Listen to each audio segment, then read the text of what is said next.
what are Reiki and Theta Healing? Can we compare those two? Which one works better for which circumstances? In this video, we're going to see all of that, so stay tuned.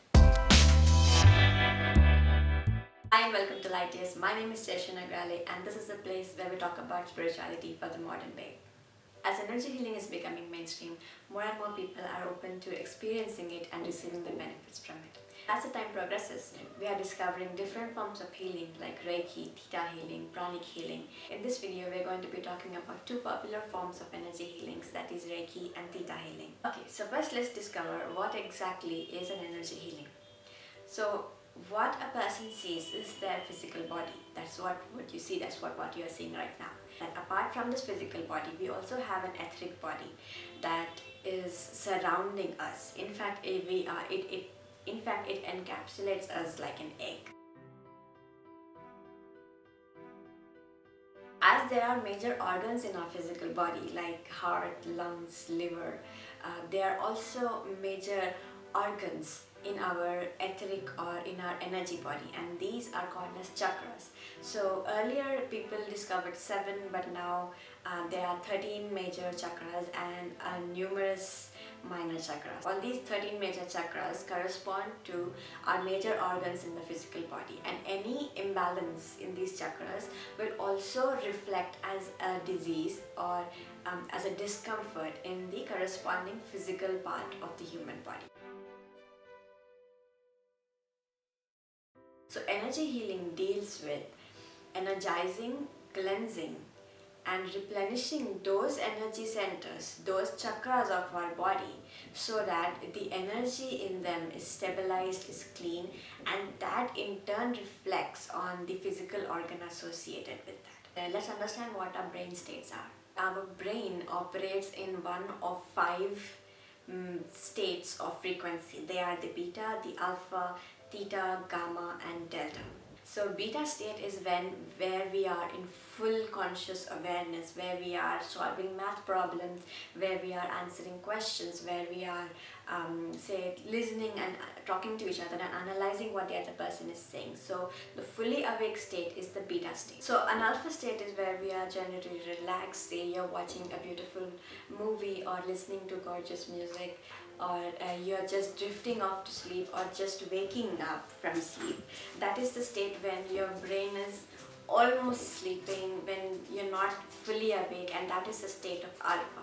As and when we progress to theta, gamma and delta, we enter into deeper states of relaxation. Now let's see what is Reiki and what is Theta Healing. Both of these are forms of energy healing. Both of these involve a person, that is the healer, getting in touch with the creator or the God force or any name that you might want to call it. So the person, that is the healer, gets in touch with the creator, asks for their energy so that they can heal a person or a thing or a place or whatever. So the healer gets in touch with the creator's energy for the healing to take place. That is the underlying notion in both of these.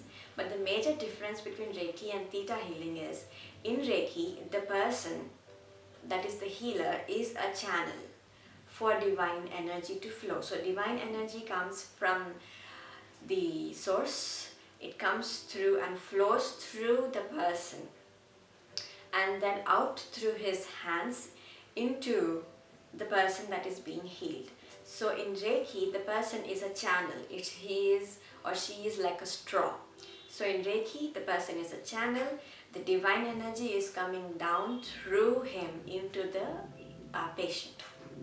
In Theta Healing, what happens is the healer raises his consciousness from his lower chakras from the crown out into the universe, merges his consciousness with the creator, with the creator's energy, and then commands that the healing take place into the patient, and then witnesses the healing taking place. Theta Healing, the practitioner, the Theta Healing practitioner, that is the healer, is a witness, whereas in Reiki, the practitioner is a channel, and in Theta Healing, the practitioner is a witness.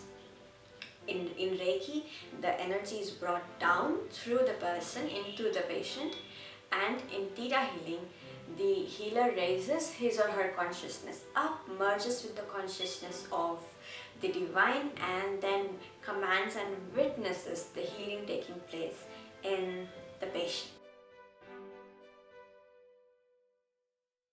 From this point onwards, whatever is the content of this video is going to come from my own personal experience, and this may differ from people to people. Some people may agree, some people may not, but this is what I have discovered through my personal experience. Give a little bit background about myself. I am a trained Reiki master, and I have also taken a course on Theta Healing. I have done a lot of Reiki and a lot of Theta Healing both on myself and on others, and in both the cases and in both the ways things have worked out. Let's see the different forms or categories of healing and which modality will suit in which. A very common part of healings have to deal with physical issues like physical pain, burns, cuts, pain in stomach or anything. It can range from small to large. And what I have observed is for physical related issues, both of these modalities seem to work really well. So Reiki and Theta Healing, both of these work awesome for physical pain related issues where the person can know that okay, there is immediate relief. So both of these modalities seem to work well for me. But the next category of healings would be things that relate to the chakras and to the etheric bodies. From my personal experience, and I think that's what worked for me, is Reiki works well for me when dealing with chakras. Maybe because Reiki has like different set of hand positions that we directly place them over different chakras of the body, and because we can even feel if a chakra is imbalanced or not. So for me, Reiki works well. In Theta Healing also, I'm fully aware that it involves scanning of the person's body, but I haven't tried that much because Reiki is already working well for me.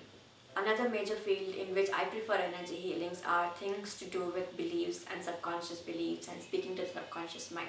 So what exactly are these subconscious beliefs? Conscious beliefs are beliefs that are deeply ingrained within us, and these are the beliefs that we form when we are really small, when we are say under the age from the time we are in the womb till 5 to 7 years, where we are really open to receiving whatever comes through because we are learning, and these beliefs directly get into our subconscious mind, and throughout the life of that person, these beliefs will play a very major role in what the person experiences, what the person receives, what the person manifests, and what his life in general will turn out to be like. See, let me give you an example. So if a person has a subconscious belief that money is evil and rich people are greedy, the belief may have come from anywhere. So let us assume that that person, when he was a little kid, he might have overheard his parents speak that, or he might have overheard something in the news, and he immediately formed that belief that okay, now rich people are greedy and money is evil. So now when the person grows up after 20-30 years and he finds himself in financial crisis and he keeps on reciting affirmations, I'm rich, I'm rich, I'm rich. So guess what is going to happen? That person is not going to be financially stable or even rich. And even if he does manage to acquire wealth, it is going to slip away from him eventually.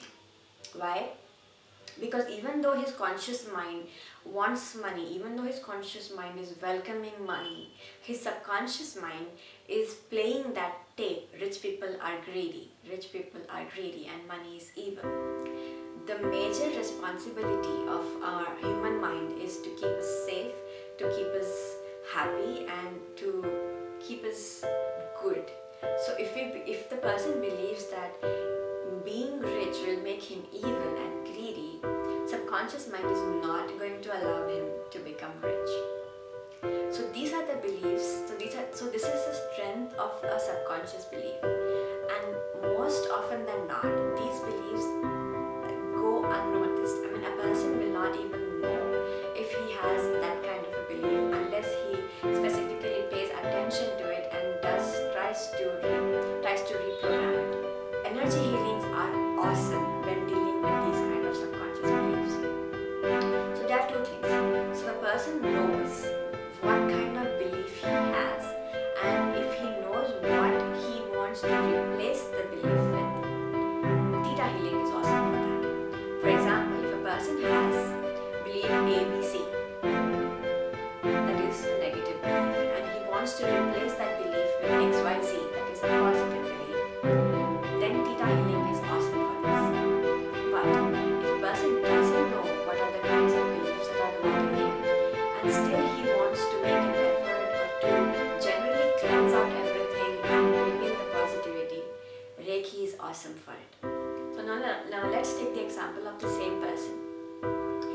the root chakra is associated with financial stability, with feeling secure, with feeling stable, and with feeling confident on this planet.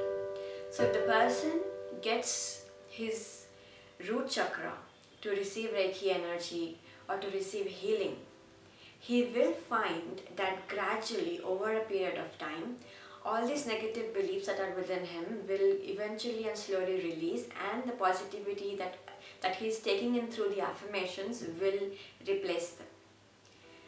But if a person knows that, okay, I have a belief that rich people are greedy, and I want to have a belief and I want to replace that belief with a new belief that money just accentuates whatever the person is within. Money does not make anyone greedy. So if he wants to replace that belief with this, Theta Healing is awesome. So what he can do is he can go up into Theta, and from that place he can command and witness that belief being erased by an eraser and the new belief being overwritten. It is as simple as that. Theta Healing is awesome because when we are in a theta state of mind, when our brain is in that theta waves, we are directly communicating with the subconscious. So Theta Healing is awesome when we are dealing with beliefs that we know for sure and that we want to replace them. And Reiki is awesome dealing with subconscious beliefs where we want to give an overall general sweep, where we want to getting the general positivity inside.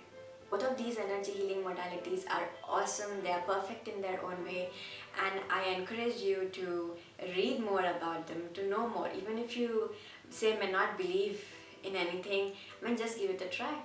If it works, you have something gorgeous to read about and to explore. And if it doesn't work, you never believed it in the first place anyway, so it doesn't make a difference. But I hope this video has encouraged you to try out both of these modalities and even look for other modalities that may call to you. So as and when we are discovering that we are more than our physical body, we are energy, we are connected to everything and anything in this universe, our scope of knowledge is just infinite now. So I hope this video has been helpful. I encourage you to give both of these modalities a try, even though you may not want to become a healer per se, but maybe just take a Reiki healing session or maybe a Theta healing session or anything that you're called towards. Till next time, make a wonderful day ahead. Bye bye.